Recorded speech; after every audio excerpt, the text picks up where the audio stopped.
আসসালামু আলাইকুম রহমতুল্লাহি ওয়া বারাকাতুহু। আমি মোহাম্মদ মঞ্জুর হোসেন আর আপনাদেরকে দেখিয়ে দিচ্ছি কিভাবে বাংলা বর্ণমালাগুলো শিখবেন। এর আগের ভিডিওগুলোতে দেখিয়েছিলাম স্বরেয়, তারপরে দেখিয়েছিলাম সরায়া, তার পরবর্তীতে দেখিয়েছিলাম ত। আজকে দেখাচ্ছি আপনাদেরকে ভ বর্ণমালাটি কিভাবে লিখবেন। এই চারটা বর্ণমালার শেপ মোটামুটি প্রায় সেম সেম, এই কারণে এই বর্ণমালাগুলো আগে দেখিয়ে দিচ্ছি। তো আর কথা না বাড়িয়ে আমি দেখিয়ে দিচ্ছি এখানে কিভাবে লিখবেন। আর যদি এই বর্ণমালাগুলো খুব সুন্দর এবং সহজভাবে শিখতে চান, এই বইটি সংগ্রহ করতে পারেন।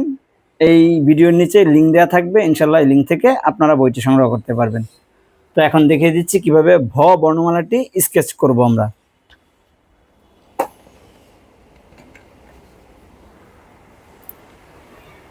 সর্বপ্রথম এরকম একটা সুতা নিব, সুতাতে আমরা চক লাগিয়ে নিব। চাইলে চক পাউডারও লাগাতে পারি অথবা নীল।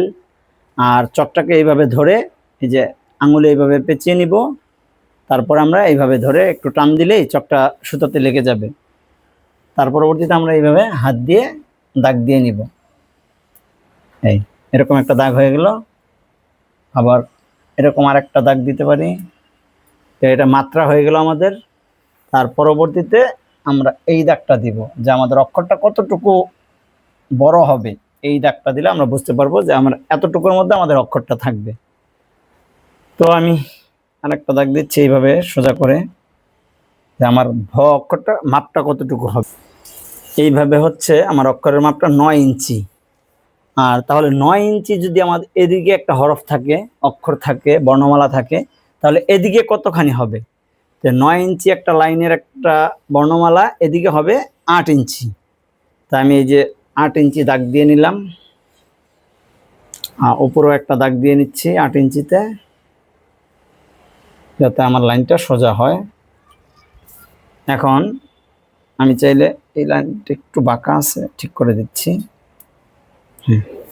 তাহলে এদিক থেকেও আমি একটা দাগ দিয়ে নিলাম।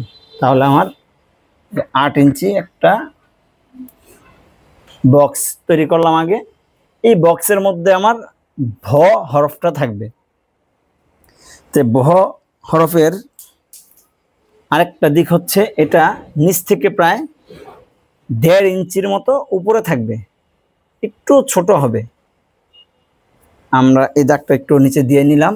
এখন আমরা ভ অক্ষরের স্কেচটা করব।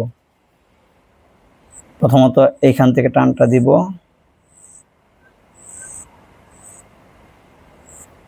ওই ত স্বরেয় ওই রকমই হবে, শুধু খালি একটু ব্যতিক্রম।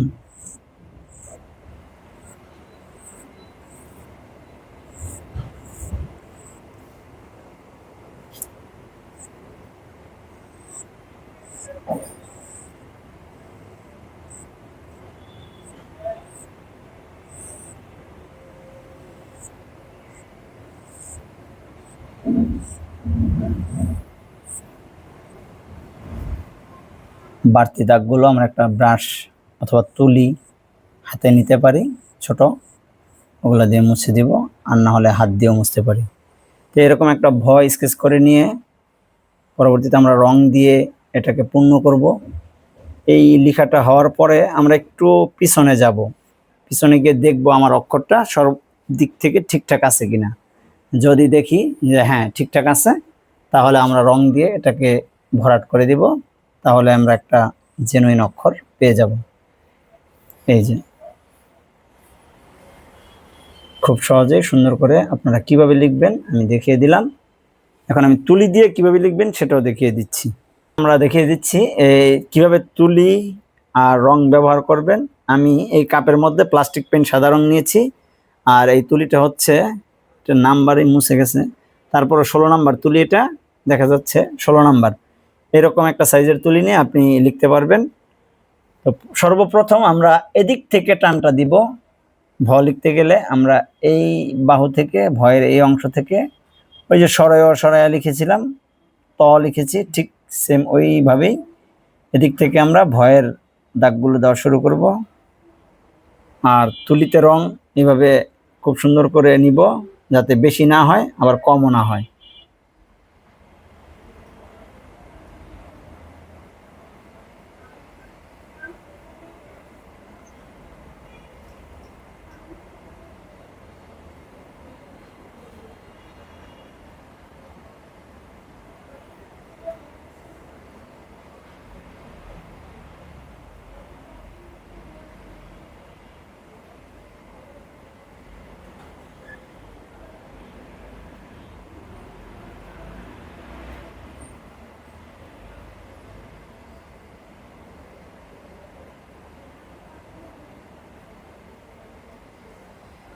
তারপর আমরা এই বৃত্ত অক্ষরের যে উপরের বৃত্ত অংশ, এই বৃত্তাংশটা দিব এদিক থেকে। চাইলে আমরা বৃত্তটা আগে শেষ করতে পারি, শেষ করে এদিক থেকে সংযুক্ত করে দিব, তাহলে খুব সহজে একটি ভ হয়ে যাবে আর দেখতেও মাশাআল্লাহ সুন্দর লাগবে। আপনারা বেশি বেশি নিয়মিত প্র্যাকটিস করবেন, অনুশীলন করবেন, তাহলে আপনাদের লেখাগুলো আমার লেখার চেয়েও অনেক সুন্দর হবে। আর এই যে এইখান থেকে এতখানি গ্যাপ রাখার কারণ কি, অনেকের মনে হয়তো প্রশ্ন জাগতে পারে। বাংলা বর্ণমালার মধ্যে কিছু কিছু বর্ণমালা আছে এরকম যে লাইনের মাপ ঠিকই থাকবে কিন্তু বর্ণমালাগুলো একটু ছোট হবে, এরকম কয়েকটা বর্ণমালা আছে।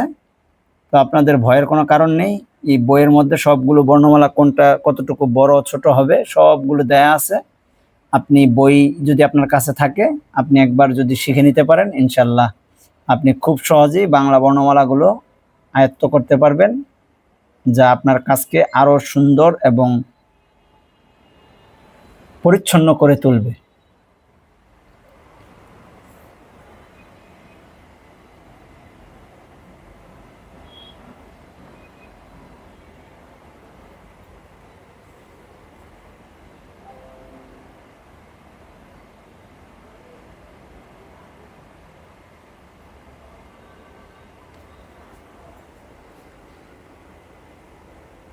তারপরও যদি আপনাদের এই অক্ষরগুলো লেখার ব্যাপারে কোনো প্রশ্ন থাকে, কমেন্টস করতে পারেন।